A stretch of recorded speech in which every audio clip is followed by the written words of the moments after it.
to A Well-Designed Business. My name is LuAnn and I'm so glad you found this podcast. Together with my husband Vince and our partner Bill, we have grown our company WindowWorks from the ground up. So I know and I understand the challenges you face in running your interior design business. I also know that your talent alone isn't enough to ensure your success. So on this podcast, we talk about strategies and practical steps to help you grow your business. But make no mistake about it, we have our share of fun here too, mixed in with those aha moments that I love so much. This isn't fluff. Nobody has time for that. Whether you are a new interior designer or a seasoned designer, I am here to help you create and to manage the kind of interior design firm that you dream of. It's straight talk and it's action. Are you ready? Let's get started.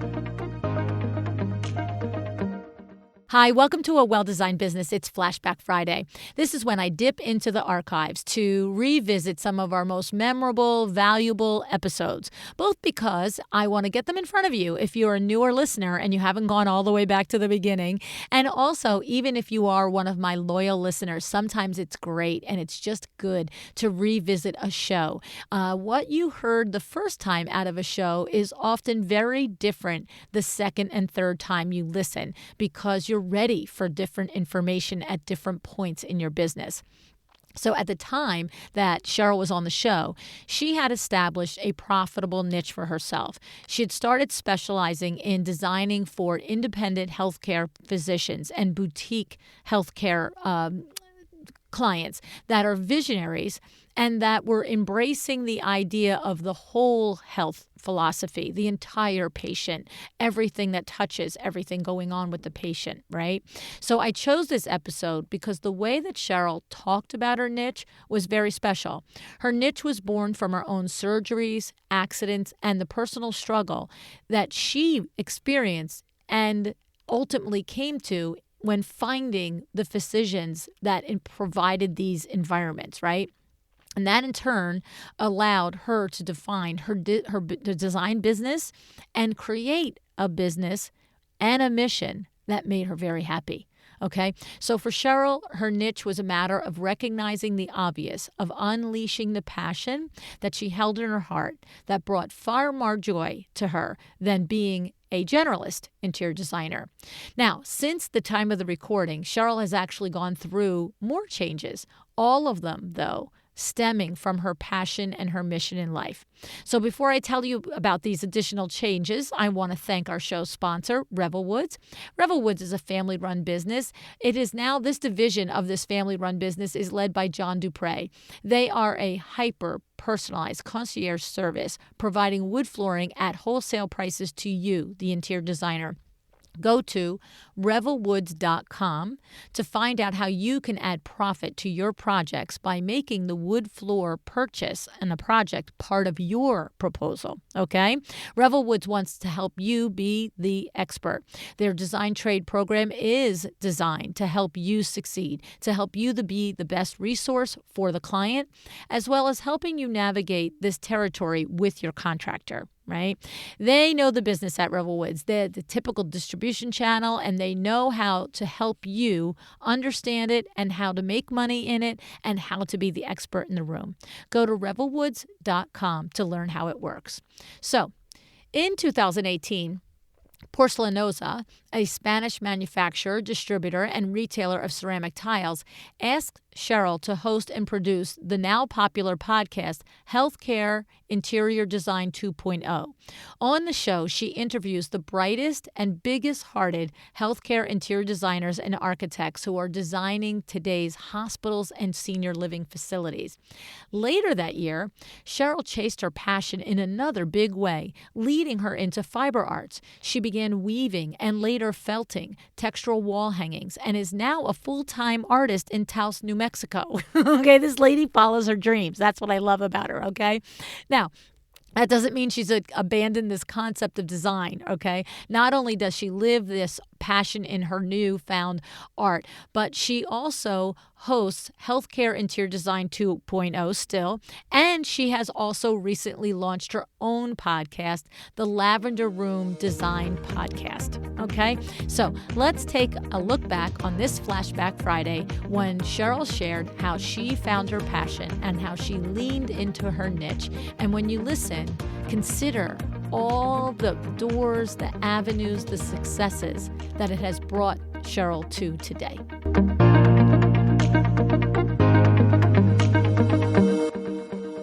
Well, Cheryl, thank you so much for joining me on A Well-Designed Business today. Thank you for having me here. I'm thrilled to be here.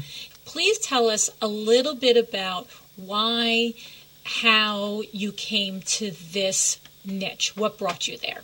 Sure. Well, first of all, I just want to clarify that I design boutique healthcare spaces. And those boutique healthcare spaces are run by independent visionary type practitioners like acupuncturists, naturopathic medicine practitioners, massage therapists, and even concierge doctors who sort of work outside of the normal reductionist system. So they work outside of the healthcare insurance system.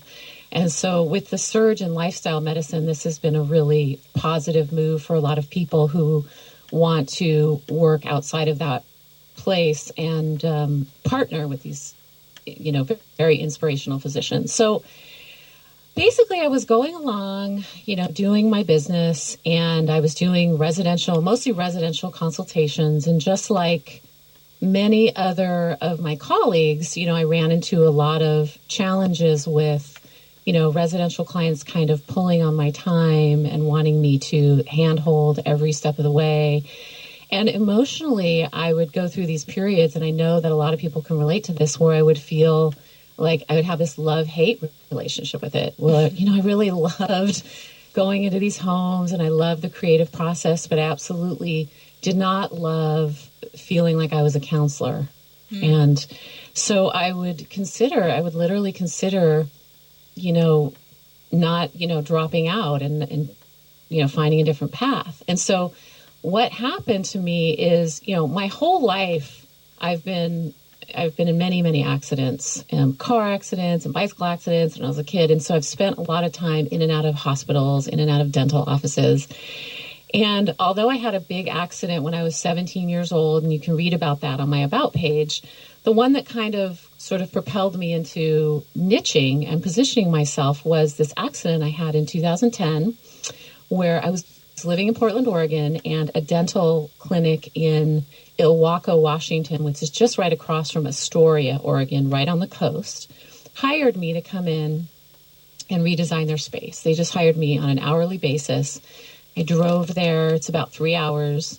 They hired me. They paid me really well. And on my way back, I was sitting at a stoplight in Astoria in the middle of the day.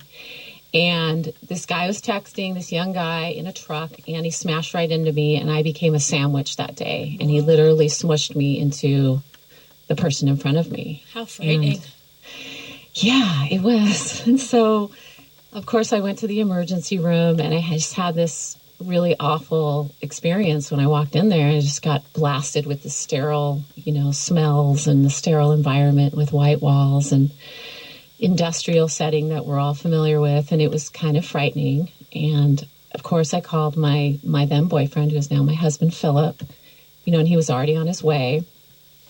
And, he came, and they took very good care of me.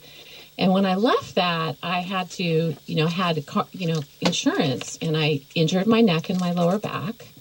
And I started going to Portland Natural Health Center, and my primary care physician was a chiropractor, and she was practicing a natural, kind of a natural medicine. And within that same clinic was an acupuncturist, a physical therapist, and, a Rolfing person, which is a type of physical therapy. And so I was my full-time job was healing and seeing these practitioners. And it was sort of the first time I was introduced to natural medicine in this way. I was seeing a naturopathic doctor. And luckily for me, Portland was a place where, there's a naturopathic medicine school and there's lots of holistic practitioners in that town. So when my insurance money ran out, I still needed care and I didn't have any money. And so what I offered to the acupuncturist and my chiropractor was, could I trade design services for the next year or 6 months to a year for continued care? And they agreed. They all agreed. Very nice. So, yeah. So basically over that year, I, basically redesigned their clinic room by room. And that included, new lighting and everything that you can think of, new colors. And what I saw was really transformational because their business tripled within a year. So money tripled, their clientele. The thing that was really interesting was word of mouth. Word of mouth was huge. They'd come into the space and they'd feel super, super relaxed and safe and nurtured. And their clientele literally gave them that feedback, that described, so that the different practitioners were, just very confident that the results and the extra business and the additional clients was because of the word of mouth of the environment. Yes, I'm not even exaggerating. Yeah. Larger sector of your clients or prospects, right. Which we know is not the case. Right. We've talked about niching on the podcast a couple of times, and we've even talked about it on the podcast in the sense that one Nancy Ganskaufer, she even suggested, even if you are a generalist and that's what you like to do, she said, take 6 months or a year and only position yourself as, say, a kitchen expert. Just put all kitchen projects out there and all your social media, your advertising, everything. And she said, and you'll start to get more work as kitchens. But when you're in, you can say, well, yeah, I can do your living room too. And yes, I can do this. So, we're all about that. But I love, that you've actually come to it because of an inner passion that's creating happiness for you. Okay. However, I cut you off because you were going to talk about how, it isn't just like flip the switch. It's a little bit more of a struggle to face it and to do it, because it's a fear that you thought, like you said, you would have less business if you made your market smaller. Right. So I basically, am a solopreneur, like a lot of interior designers, and I didn't want to become a firm because I had a furniture business many, many years ago. So here I am trying to niche down, and I'm crossing that bridge, and there's a lot of fear coming up. Oh my God, especially sleepless nights where I'm totally freaking out and thinking, what am I going to do if I cross this bridge and leave the residential clients behind? What if I, what if I can't earn any money? And so I really had to work through that. I really just had to trust, and I had to leap, and it really takes some time to process that. So it's maybe you kind of do it. I did it a little bit slower. I didn't do it maybe faster than some other people, but again, it took me about 4 years to really kind of step into it fully. And so I stepped into it fully, and then it just sort of started to take off. It really started to take off. One of the things I found when I came here was the Center for Health Design in the Bay Area, and that really supported me. And within that organization, there is a process called evidence-based design. And so I started looking at evidence to kind of support what I was doing, and that was pretty phenomenal for me. And it really crossed over.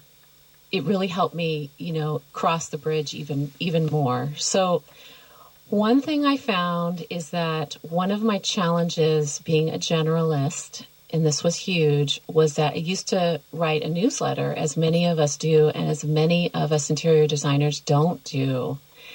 And because it's difficult to do. Yeah, it's a pain in the neck. It's a pain. Right. Real. Right.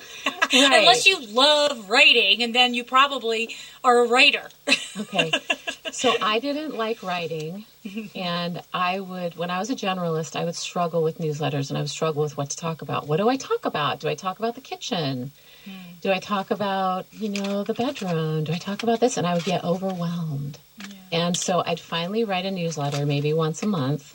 And then I would just sit in panic when it would go out, and I would worry about what people thought about it. And it was too stressful. So I just said, forget it. I'm not doing it. Yeah. So cut to, I'm niching now, and I'm doing healthcare practices, and suddenly I have a lot more to talk about, and suddenly I have more passion.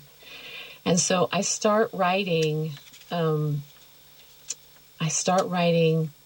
letters to my tribe, to my list every week. And I started developing systems to help me with this. And that's one of the things I wanted to talk about today, are these systems that really helped me as a solopreneur. It helped me with really putting myself out there. So I literally wrote a year's worth of letters to my tribe, newsletters. And they go out through a campaign every week. So when someone signs up on my website, they will start to receive these letters every week from me. And that just kind of is just a really lovely thing. So all this creativity that felt bottled up when I was a generalist suddenly started to explode. And I couldn't be more thrilled with that. So let's go back up a few paragraphs there. So I had a lot of anxiety of moving into the unknown. So is this going to work? My mind was doing this monkey mind thing that we all understand. And I was up at night and I felt very anxious about it, and I had to really take the leap. And yes, I had to say no. I had to learn how to say no to people that I didn't want to work with, that weren't my perfect clients. So that actually happened, right? Yes. So that would happen. Yes. And so was it difficult for you because you actually got a lot of negative pushback, or just because it was difficult to say no, or both? Both. I mean, it's really difficult and scary to have to say that. And it's also really important to find a way to really support your clients. And so I would give them referrals. Okay. So, no, I can't help you anymore, but here's another great person who can. And now I'm specializing in, healthcare practices. Right. And they were pretty supportive of me. And it's a process of like removing all of your keywords from Google and repositioning yourself online.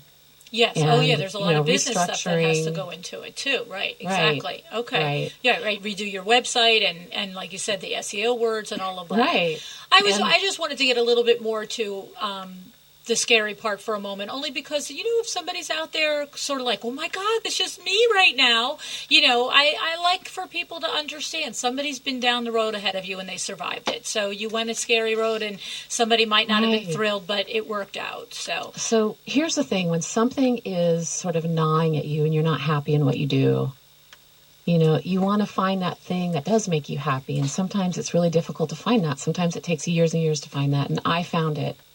And so you just have to really have faith. And what I would do is after every sort of no, I would do something to celebrate. Like I'd have some chocolate, or I'd take a bath, or I'd go walk, or go to the beach, or like a reward for standing in your space and saying, Exactly. You know what, that's not the job for me. Okay. And it takes a lot of courage to do this. Yeah. But we all know that we have that inner voice that's telling us something different when something's not right, and we oftentimes ignore it. So I had this inner voice that was going, oh my God, you need to be doing this thing. Mm-hmm. And it was so obvious when I look back on it, because I'd go, I was doing medical offices for a long time and I never even thought to niche in it. But whenever I did that, I always had so much this feeling of joy, because I think it's because I knew what it was like to be a patient. Right. I had been a patient many times. Many times. I had gone through a lot of that pain. And so when I started to see that I was really making a difference in people's lives, which happens, some interior designers, feel that way with residential homes. I just happen not to. Right, of course. So that was really the fuel that kept me moving forward in that. Right. It's not about a better or worse, that your work is more valid or more beneficial. It's what we're talking about is how it felt in you. So yes, you're exactly right. Somebody who does residential design could have this same amazing, great juiced up effect when their clients walk into the living room every day and smile because the room is beautiful, relaxing retreat to come home to. So yeah, absolutely. It's what does it feel like for you as a designer in the process? Are you loving designing that living room? Great, then design a living room. But if not, figure out and listen to your voice and what projects do bring you joy. Right? Right. Yeah. Right. Okay. I kind of like to look at it as the slow food movement, or there's a slow design movement where things are kind of slowed down. And there's a specific thing that you love doing, and there's all this personal attention to it. And within that, you have your systems and your boundaries and all that stuff, but you're moving into this space that's very exciting, and you can charge more. That's another benefit of being a specialist, is that you can charge more. It definitely sets you apart from other interior designers if you specialize in something. And so if your passion as an interior designer is like Victorian homes and you just love history is your thing, by reaching out to neighborhoods that are historical homes and really making a connection to that, and making a connection to your prospect, either through snail mail. I do my marketing mostly through snail mail, and in the real world kind of marketing. I don't do as much of it online, although I have a organic Google presence. So people, when they look me up, I make sure that I can get in front of them. But if you kind of have to find what really does it for you. And I think one of the problems of being a generalist is that there's all this fear that you're not good at everything. You have to know the construction part, you have to know the project management, you need to know the kitchen stuff, and so that's why it has really changed my life. And so that's why I wanted to come on the show and share it. No, I agree. I think it's really terrific. And I think that it could be executed by anybody to any niche. It could be bathrooms, it could be kitchens, it could be nurseries, it could be commercial, it could be lawyers' offices, it could be, but the point is, find the thing that, when you're doing and creating that sort of space, you're not looking at the clock. You're not thinking about, oh my goodness, I have to get back to this project. It's what projects are you drawn to? And that's what you experienced. You were drawn to these projects. And of course, you had tremendous, outward results of, the recognition of the results. So talk to me a little bit. You mentioned it 2 times, evidence-based design. Tell me a little bit about that. What is that exactly? And what are those things how it relates to your new niche? Sure. So evidence-based design is a field of study, a field of design that is sort of supported by this larger organization called the Center of Health Design, that's actually here in the Bay Area. And I didn't know that before I moved here, so that was really cool. Yeah, right? And talk about landing in the right spot. Right. With, nature photography, how it's called evidence-based art, how nature photography really creates all of this, touches on areas of the brain that are very healing and supportive. It's the same with lighting. I think lighting is a huge deal. I mean, when I studied about lighting, it was such an aha moment because overhead compact, fluorescent lighting, a single overhead bulb that's glaring, we all know as designers is just the worst, ickiest possible thing, right? And yet it's very commonplace. And so I read all this evidence about it, how, creating various lighting, task lighting and overhead lighting and floor lighting, it talks to the circadian rhythms in the body. And so just knowing this information, it really does cross over to any space, not just healthcare practices. Right, because you want to feel all these benefits even where you live. Why do you have to wait to get sick to feel these benefits? Exactly. So for me, it was just really this sort of scientific confirmation of what I had already known and what I had already been experiencing in, with my clients in their spaces. I just didn't have this kind of language to identify it. So for me, that was very, very exciting. So back to my example, for somebody who's really fascinated with Victorian homes or certain kind of spaces, learning about the history of that or learning about something specific to that and connecting and bonding with your client over that is a really strong connection. It's one of the things that has been such a positive result in positioning myself in this way is that you connect to your clients in a whole new way. I can see this because I'm assuming what you're describing is when you are, I'm going to use business talk now, and it almost feels interruptive to use business talk because this is like so like peaceful, and of course your voice is just so peaceful and soothing. Oh, thank you. It is. I'm like, Thank you. and I'm picturing these environments, and I'm like, okay, Lynn, are you really going to use these words? But I'm gonna for just a minute. Please. So what I'm picturing is like when you are approaching a new facility and you want to pitch them on your services, you're going to walk in with, not only your portfolio, but you're walking in and talking their language. You're explaining to them this sort of environment with this lighting, this type of artwork makes a difference in recovery, makes a difference in your patient satisfaction, makes a difference in, your patients telling line. Other patients and coming back, right? And that's really setting you apart from if they have called out 3 designers and asked them to all do a proposal for their space or pitch their space. Look, no offense to anybody else, but this is a huge wheelhouse of information and expertise that you are bringing to this project that even the most skilled designer who has done 10 physicians' offices, if they're not ascribing to these things, I gotta I gotta feel like they're gonna come up looking short in in those comparisons. Right? Mm-hmm. Yeah. Yeah, Awesome. I love it. And so tell us about the actual, some of the things you alluded to it. That there's artwork that benefits us when we're recovering. There's lighting. Are there other things that can enhance or improve our health or recovery, or things that hinder our health and recovery? Yeah. So there's lighting. There's color in the space. Color affects emotions. Red is very stimulating. Red and yellow are very stimulating. It's the McDonald's versus Starbucks example. You go to a fast food restaurant, McDonald's. You want to hurry up and eat and get through.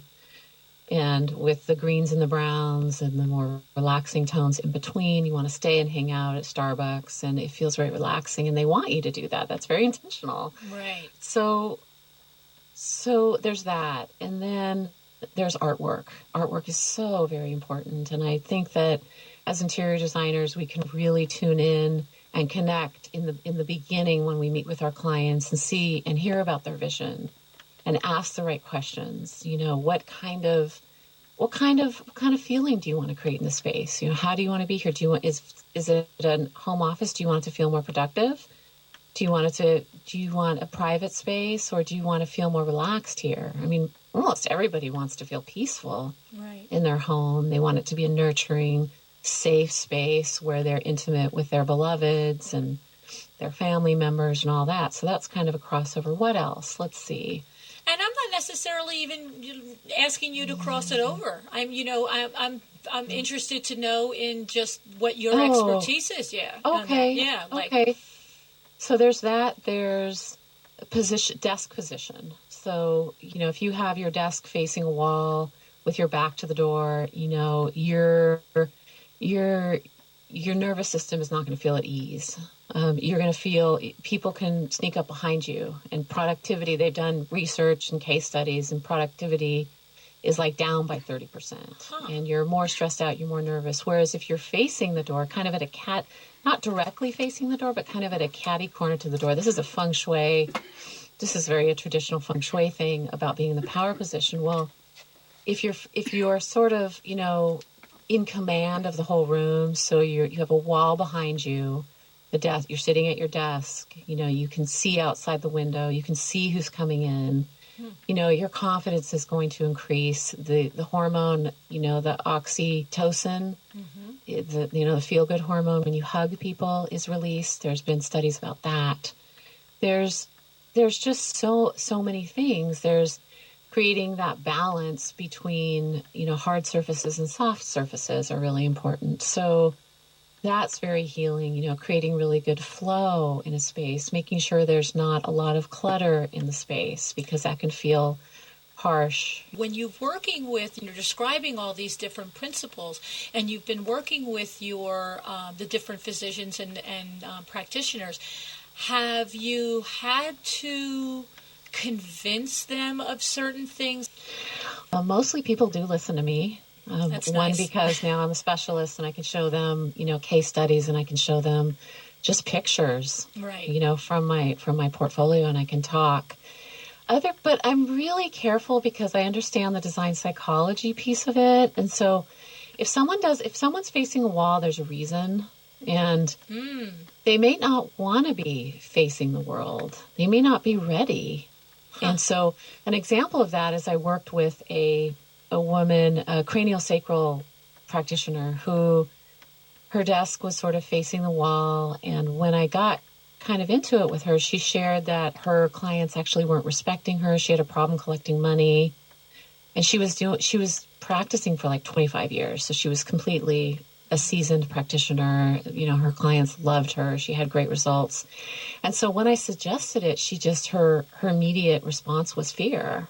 And she didn't want to do it. So I really just explained to her, and I just encouraged her to take her time, or she doesn't have to do it at all. Just because I'm offering that advice doesn't mean that she actually has to follow through. Now, they usually do, because I explain how it can help them. So if anybody you're giving them the benefits. Yeah, and if they have a practice of self-inquiry in any way, shape, or form, and they want to better themselves. And so I just encourage them, and then they do it, and then I hear back, and it's been pretty phenomenal. But most people I'm working with these days are really in a situation where they just really want the changes. They're desperate. So a couple days ago, for example, I worked on an acupuncture clinic, and they were an acupuncture clinic that was within a larger clinic that had different practitioners, run by a chiropractor. And it was loud in there, and they were struggling in their office. They complained about it was a husband and wife, and they complained about feeling, suffocated, and there was no room to move around. And they had to have a really busy practice. So a full practice. They had to have one client wait in the waiting room while the other was in the office paying. And so there was this problem they were having with flow. And so they weren't even questioning anything that I said. Yeah, they were just like, make us over. Tell me. Please tell me. Yeah, make us better, right? I think it's very interesting. I think it's, I'm sure every single, if we were talking to a kitchen designer, like we did talk to Steve Cooper a few weeks back, and, there's different expertise that you bring in making that space function better. And by functioning better, everybody feels better. And when everybody feels better, they're happier, and yada, yada, yada. So it's great. It's based in, great principles. I just think that it's fabulous that you came to it from personal experience, and then you had the courage to sort of, recognize it, work with your husband as a coach into identifying it and going for it. I love it. I love it a lot. We're going to take a break for me to tell everybody about Kravit Inc. And then we're going to be back, and I want to talk to you about actually setting the stake out and marketing this new business. You alluded to it, but let's get into some of that detail for our colleagues. Hang on one second.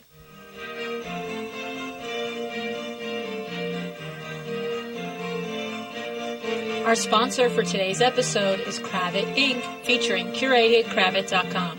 CuratedKravit.com is a trade-only resource for all of your interior design needs, from furniture to accessories.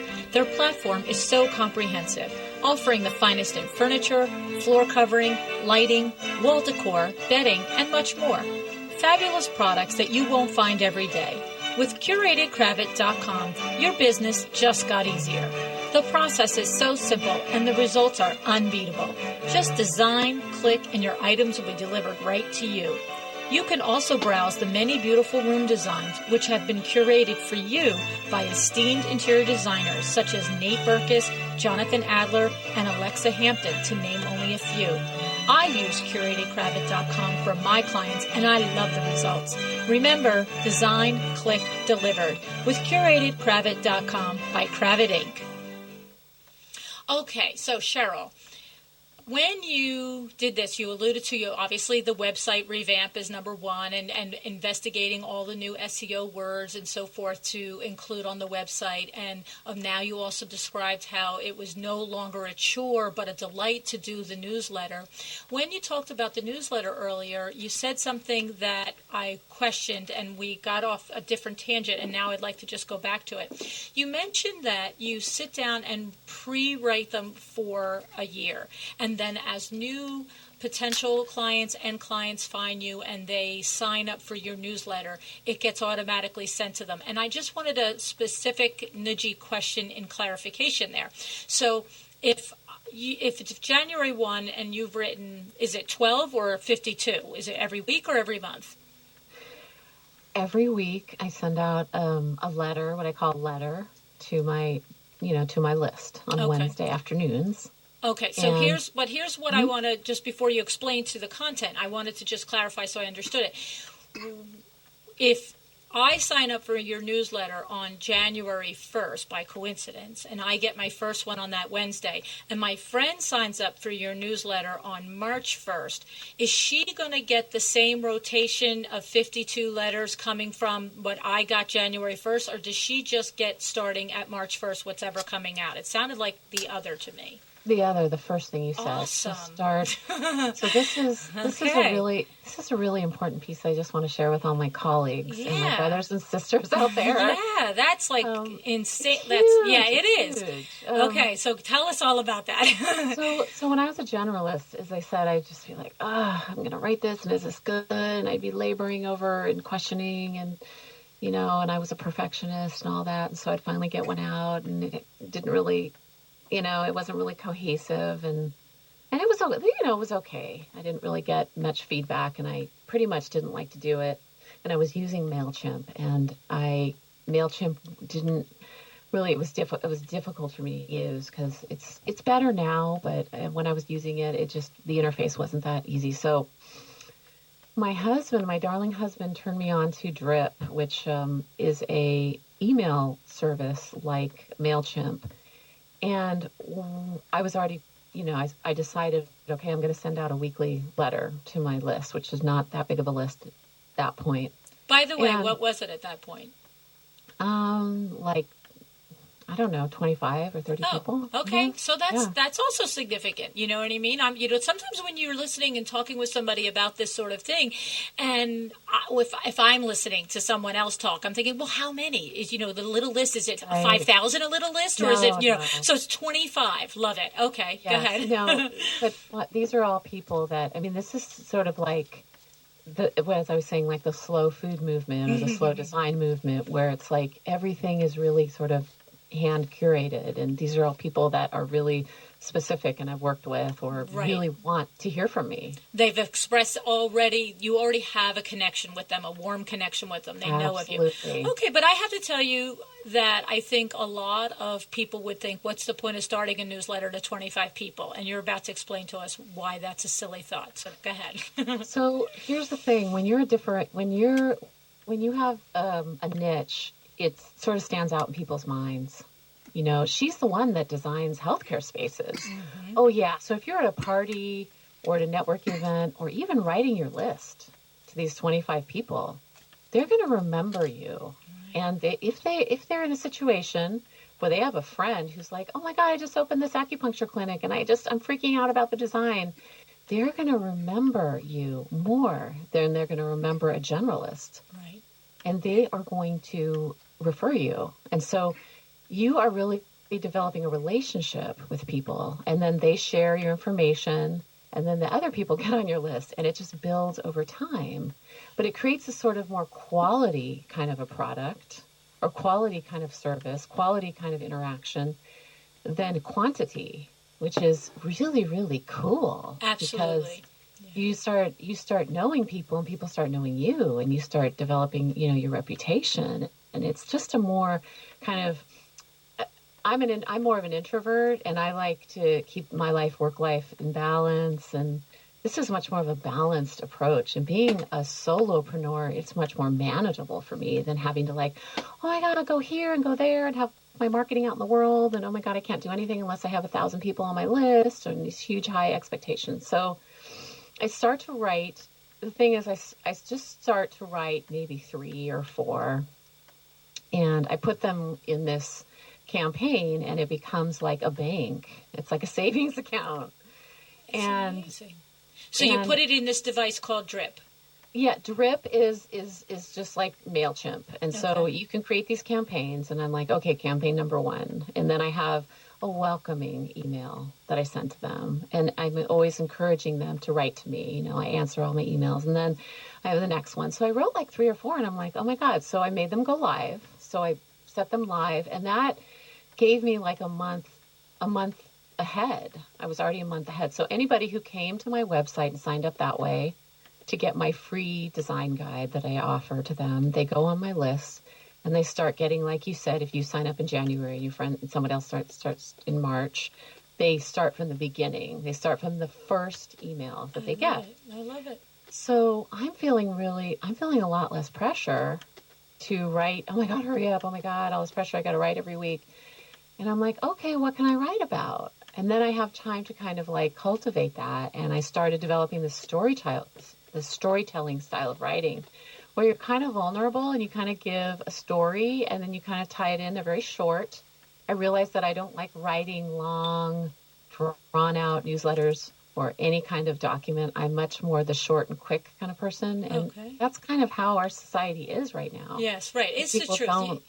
I don't want to read, I don't care how good it is. I don't want to read a newsletter that's, 90 pages because I'm like, whatever, just tell me what I want to know, right? I mean, make me feel like in your newsletter, it's like, make me feel good. Like, I want to sign up for it now because I'm sure I'm going to feel good every week when I get it.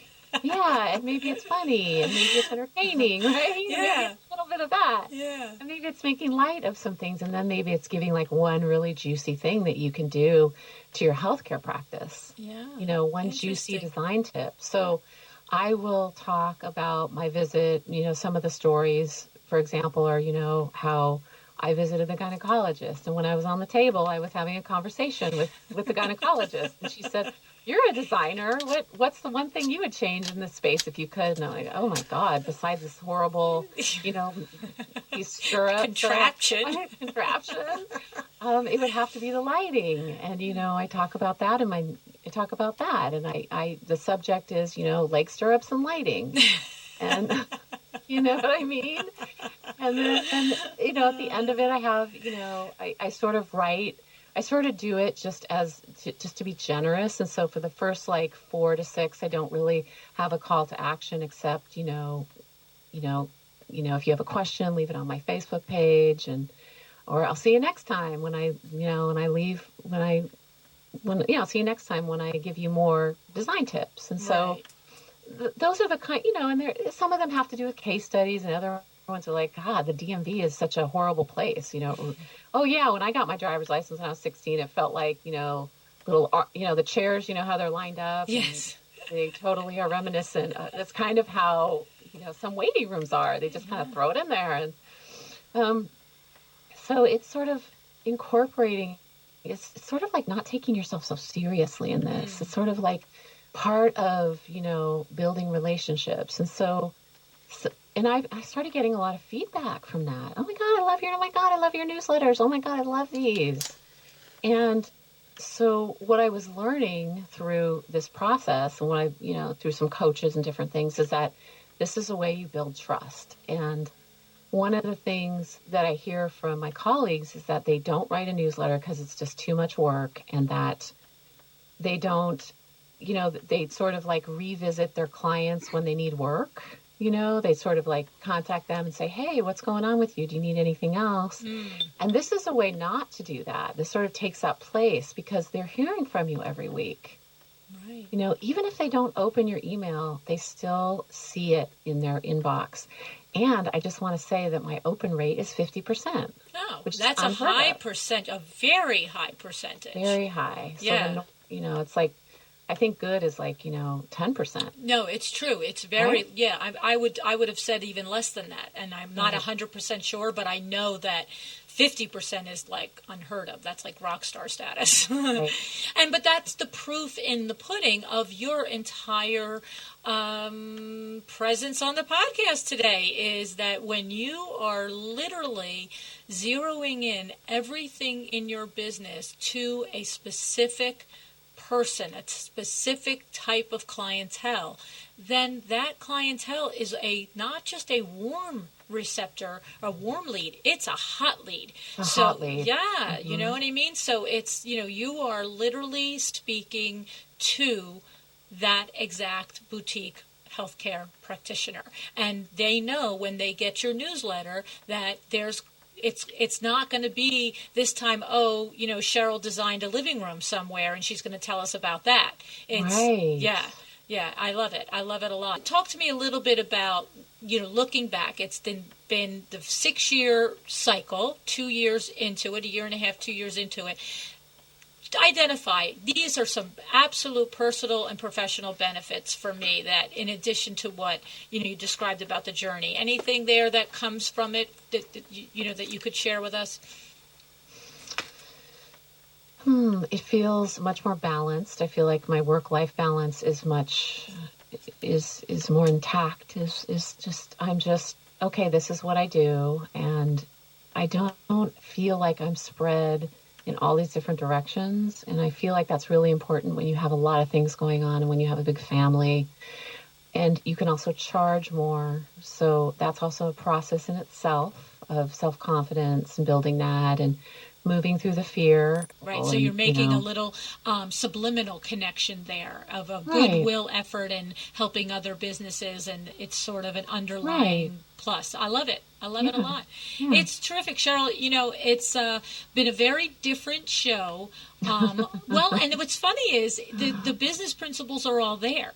It Right. just feels so different and touchy-feely. Yes, it does. It's very touchy-feely. It's about building relationships. Yeah, I About really enjoyed talking with you and Oh, me learning about all of too. this. Yeah, thank you so much. Thank you for having me. No, I'm delighted. Just before you go, please tell all of our friends how they can find you on your website and different things like that, and get on that mailing list if they want to see how you execute that. Sure. So you can just go to my website, which is Cheryl Janis Designs, an S at the end.com. And I'm also available, if you have questions for me, I encourage you to reach out, because I love helping in this way, because I've just been doing this for so long, and I just think it's important that we help each other. That's very generous of you. And you guys out there, don't hesitate to take her up on it, because, you can hear that she's a loving, giving person and would be happy to give you more information to help you find the place in your business that will get you up in the morning feeling happy and having this life balance that Cheryl is experiencing. It's so amazing and enviable, and I'm so happy for you that you're enjoying it. Thank you. Yeah. Thank you so much. You're welcome. Well, have an excellent day, Cheryl. Thank you for everything that you shared too, with us. LuAnn. It's really been great being here. Thanks.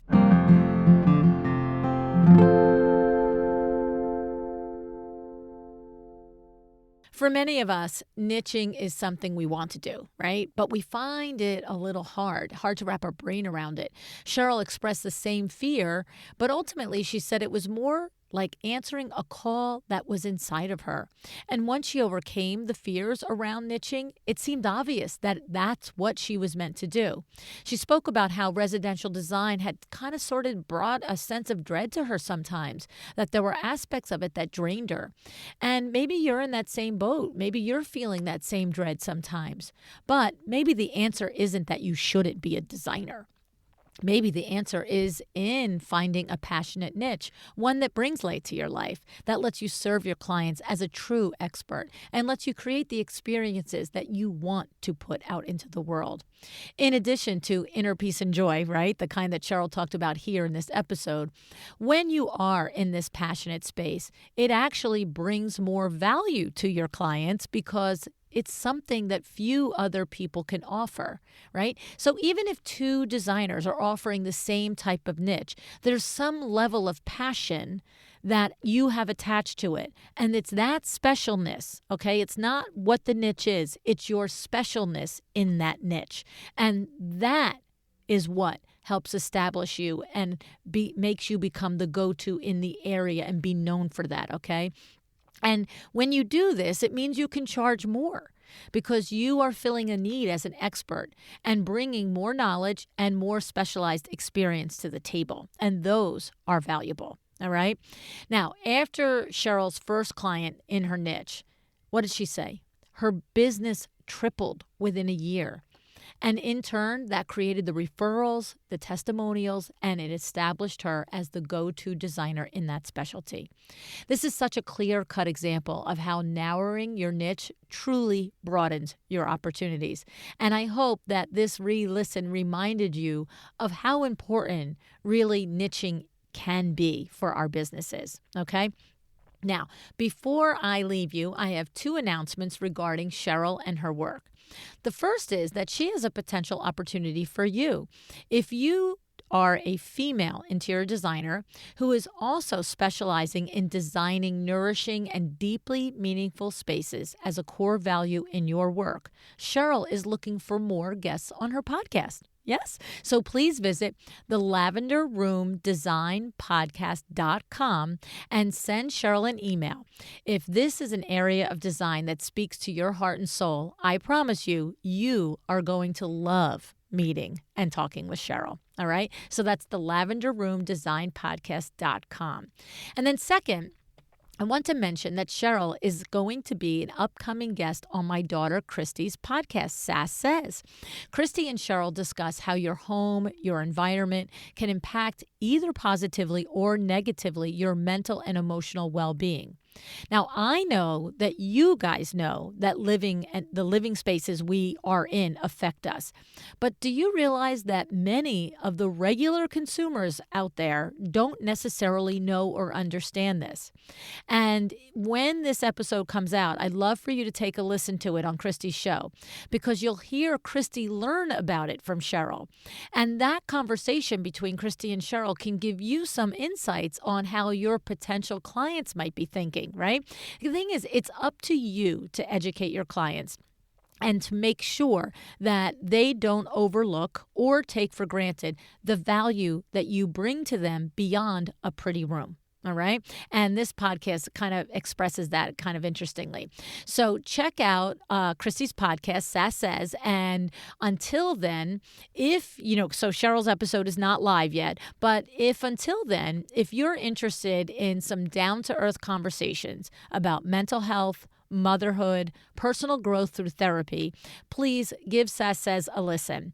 And please show some love to both of these new podcasts by subscribing and reviewing them on iTunes or wherever you listen to your podcasts, okay? So Sass Says and the Lavender Room Design Podcast, right? The more you know, the more you know. The links for both of these shows will be in the show notes. So thank you again to Cheryl for reminding us that the niche comes from within, from our passion, from our joy. Start right there. You can't go wrong. Thank you for listening today. Decide to be excellent. Thank you so much for joining me again today. This podcast is a production of WindowWorks, your resource for custom window treatments and awnings. To learn how we can help you on your next interior design project, go to www.windowworks-nj.com. And if you're interested in working with me on your business, either through masterminds or one-on-one coaching, or you want to know how to get my book, The Making of a Well-Designed Business, or you just want to know what's going on in the podcast land and where I'm going to be, all of that is found at LuAnnNigara.com. Thank you so much. Have an excellent day.